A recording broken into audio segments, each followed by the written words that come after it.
δεν μπορεί να κρύβεται η ιδέα πίσω από έναν όρο ότι εμείς τελειώνουμε με τον εντοπισμό DNA. Παρόλο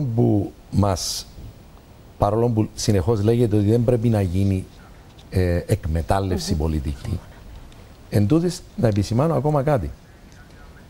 Η Τουρκία, σύμφωνα με την καταδίκη στην 4η διακρατική, έχει υποχρέωση να διερευνήσει την κάθε περίπτωση του κάθε αγνοωμένου.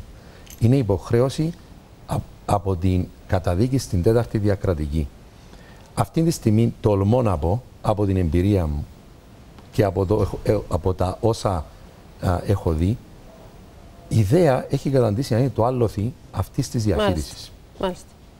Και ενώ λένε ότι δεν πρέπει να γίνει πολιτική διαχείριση, λυπούμε να πω ότι βλέπω πολιτική διαχείριση από την τουρκική πλευρά.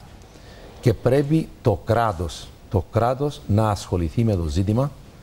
Πρέπει να δει ότι δεν μπορούν να υποβάλουν σε συνεχή βασανιστήρια τις οικογένειες για τόσες δεκαετίες. Το να πιάσεις το δικό κάποιου και να τον σκοτώσεις και μετά να βεβηλώσεις και τα οστά. Εγώ που είμαι κοντά και βλέπω, σας λέω, είναι συνεχή βασανιστήρια. Είναι μια ανοιχτή πληγή που κάποιος τη ξύνει συνέχεια, κύριε Δημητρίου. Είναι σαν να υπόκεισε σε βασανιστήρια. Αυτή είναι η κατάσταση και πρέπει το κράτος να το χειριστεί και σε πολιτικό επίπεδο το ζήτημα. Πότε κλείνει η υπόθεση με τον DNA? Κλείνει η υπόθεση με τον DNA. Εγώ λέω, ενημερώστε τις οικογένειες για τον DNA. Και προχωρήστε και ένα βήμα παραπάνω. Δεν μπορείτε να κλείσετε. Η ιδέα λέει τεχνικά κλείνει η υπόθεση. Όχι, εσείς αυτό είναι που δεν δέχεστε. Ότι κλείνει η υπόθεση και τελείω. Η ιδέα λέει ότι κλείνει. Τεχνικά κλείνει.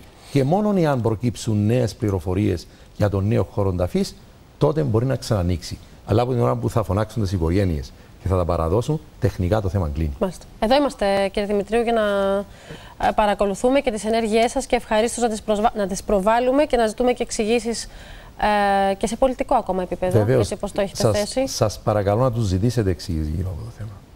Πάντα σε συνεργασία μαζί σας. Σας ευχαριστώ πάρα πολύ που ήρθατε και μοιραστήκατε αυτές τις αναμνήσεις μαζί μας. Είδα ότι δυσκολευτήκατε και δεν μου αρέσει να έρχονται σε δύσκολη θέση οι καλεσμένοι μας, αλλά πραγματικά σας ευχαριστώ πάρα πολύ που ήσασταν εδώ και γυρίσατε πίσω το χρόνο. Να είστε καλά. Θα σας παρακαλέσω έτσι, όπως είμαστε ζωντανά στον αέρα, να αποχωρήσετε. Εσείς, κύριε Λευτέρη, κομμαντάρετε. Λοιπόν, να είστε καλά, να πάτε στο καλό.